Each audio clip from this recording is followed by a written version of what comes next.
A pleasure to meet all at last, and welcome back once again to HJN Super Graphics.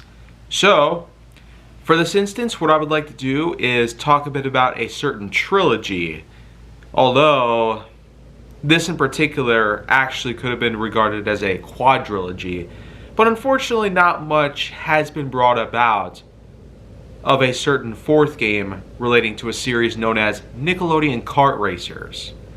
Yeah, apparently the likes of Bamtang and Game Mill Entertainment apparently made Nickelodeon Kart Racers such a big thing in 2018 that it got 2 sequels, and a supposed third sequel would have come along just as well in October of 2024.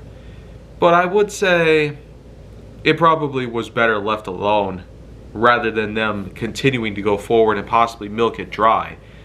But to be fair, it's at least a decent thing to try regarding the fact that kart racing games are just way more common nowadays, especially when riding the wave of the likes of Mario Kart and Team Sonic Racing, and even with the more recent usage of Disney-based adaptations, considering the fact that there was Disney Speedstorm about 2 years ago. It seems fair that by this point we can consider kart racing to be quite a big franchise, involving lots of different properties over the years. I mean, it's not just with Sonic the Hedgehog, Super Mario Brothers, and Disney, but also Nickelodeon. Not to mention there were others. Crash, Bandicoot, Garfield, and I mean, even the Smurfs got involved in all this. So there's definitely been a pretty big list of car racing games in general. But for this instance, I'd like to take a good look at the trilogy that unfolded here.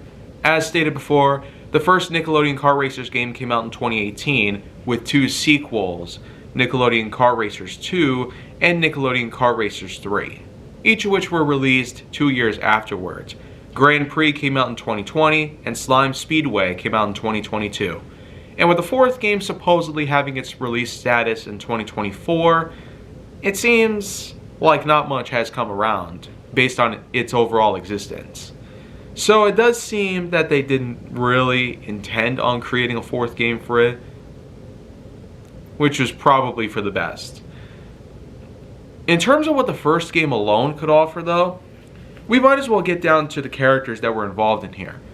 Obviously the name Nickelodeon carries on a lot of existing franchises.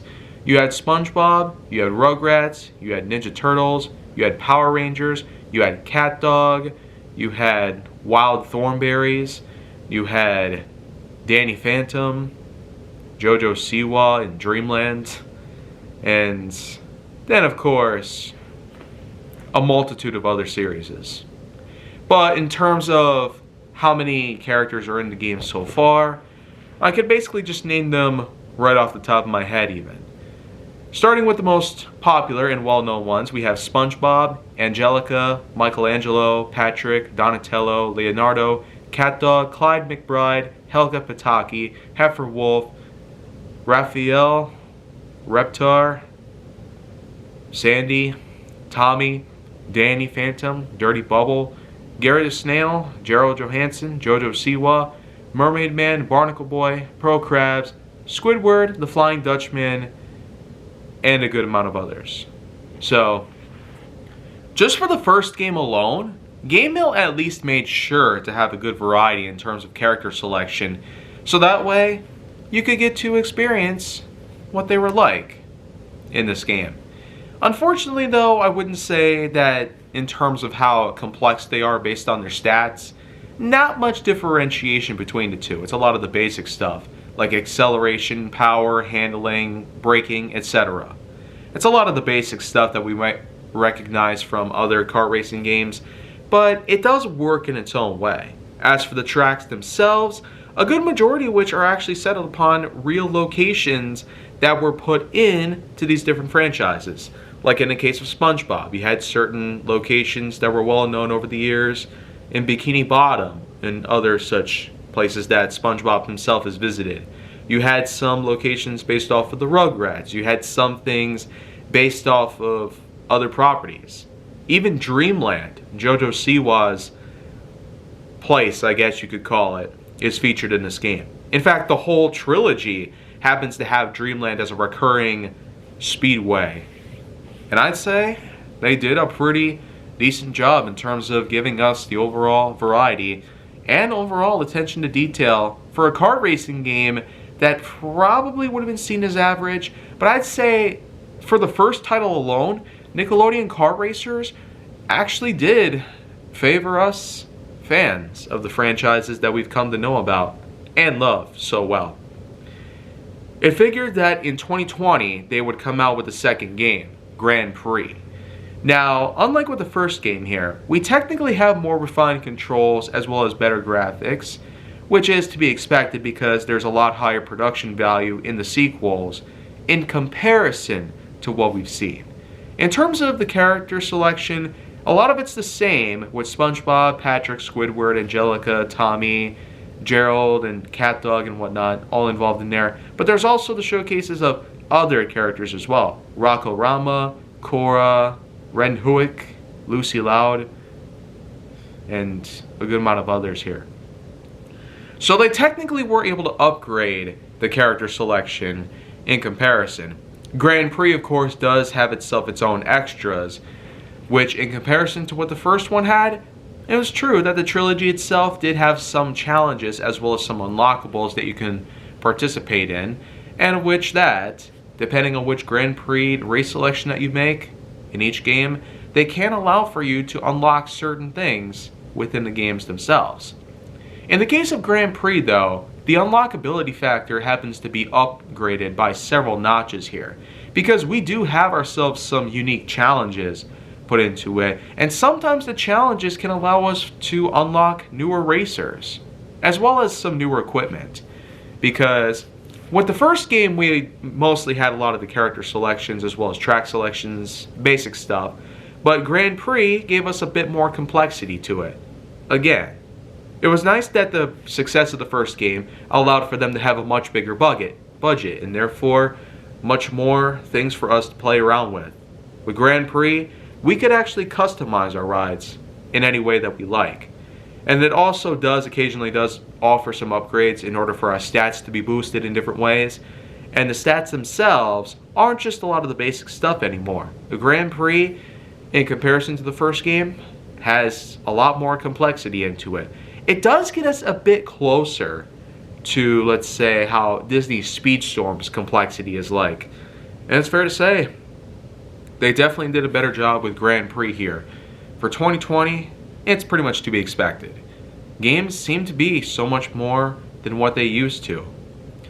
But this is the time where we get a good look at what the third game had to offer. Kart Racers 3 Slime Speedway was definitely a bit out of its own league. But the way I see it though, Bamtang and Game Mill actually went all out in this one. They not only upgraded the variety in terms of racers and even added some others, including Arnold from Hey Arnold, Chucky from the Rugrats, even Jimmy Neutron and Aang are added into this game. Who would have thought? These guys would all become a part of this game itself. Invader Zim, April O'Neil. You definitely have way more characters in the third game alone than in the other two games. And there's also more tracks to choose from. Like I said, JoJo Siwa's Dreamland happens to be a big part of the game itself. And I will say that it's probably the most challenging version of the bunch so far. There's a good amount of obstacles and gaps that you need to overcome, and even some secret passageways that you can go through in order to shortcut and gain a higher pole position.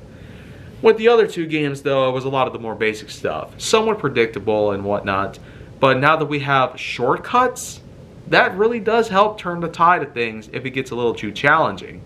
And the challenge itself is rather fair, given the fact that while it does have more complexity and does offer higher levels of challenges, compared to Grand Prix though, I'd say Slime Speedway's selection of challenges and even a multiplayer function really makes this the best of the bunch. And so, a trilogy of games. It's not really a common thing for me to review them all at once. I usually just have them stacked as their own separate episodes. But considering how it's Game Mill Entertainment and Bamtang, I feel like that the simplicity is just more or less downplayed on the fact that I would have much less time spent with each game, and rather than simply finding as many details to talk about, it's a lot of the same old stuff. But the idea of the sequels actually doing better rather than just simply rehashing a lot of the old stuff in order to make extra bucks does mean that Game Mill is not necessarily a lost cause in terms of creating licensed games based off of various franchises. But let's be real. 1 year after the release of Slime Speedway, there came a not so great contender out there when it came to creating a more recent licensed title. And who would have thought it would have been based off of the 8th wonder of the world? You know what? Tomorrow. We'll go on that tomorrow. In any case though, the Nickelodeon Kart Racers Trilogy, with all the stuff that we've had to talk about here, I'd say this does really give us a good idea of what scores to give to them. For the first game, this was the start of a trilogy that got better as it went on, and for that, it deserves a solid 7.0 out of 10.1. For the second game, Grand Prix, its ability to customize your rides, higher character selections, higher challenge, and some more tracks, as well as a good more variety of challenges, do allow it to get extra points in this case. So, 7.6 out of 10.1. And as for the third and final installment, well, I know, the fourth game hasn't really been mentioned all that much, but it doesn't really seem to exist by any means. This was more of just some crazy idea that they put together. In any case though, Slime Speedway did way more than the other two games combined. The fact that it offered more challenges and obstacles to overcome, more racers, more customization features, more challenges, more tracks, more duration from start to finish if you're hoping to be a completionist, and of course a multiplayer function, all adds up to a sweet old 8.1 out of 10.1. And with that in mind, this completes a unique trilogy. A trilogy that I still have no reason to ever call this a masterpiece level of kart racing, because that currently goes to the likes of Disney Speedstorm. Yeah, it's pretty difficult to contend with something that had an entire community of Disney fans come together to bring something like that to life. And for a game that's constantly getting new updates every now and then with new material to work with, means what could possibly top that? I mean, if there was a Mario Kart game that worked in a similar way as Disney Speedstorm did, with a community of Mario lovers coming around and composing the soundtrack for the game and adding new content and all that stuff, well, I'd say that would be considered competition between Disney and Mario, but that has yet to be determined. Anyways though, like I've said, come by tomorrow and another Game Mill Entertainment product shall be talked about. Something that was pretty awful. Probably bottom of the barrel for Game Mill Entertainment so far. In any case though, I will see you guys then, and make sure to like, subscribe, comment, follow me wherever you can find me, and stay on the Hollywood side for more.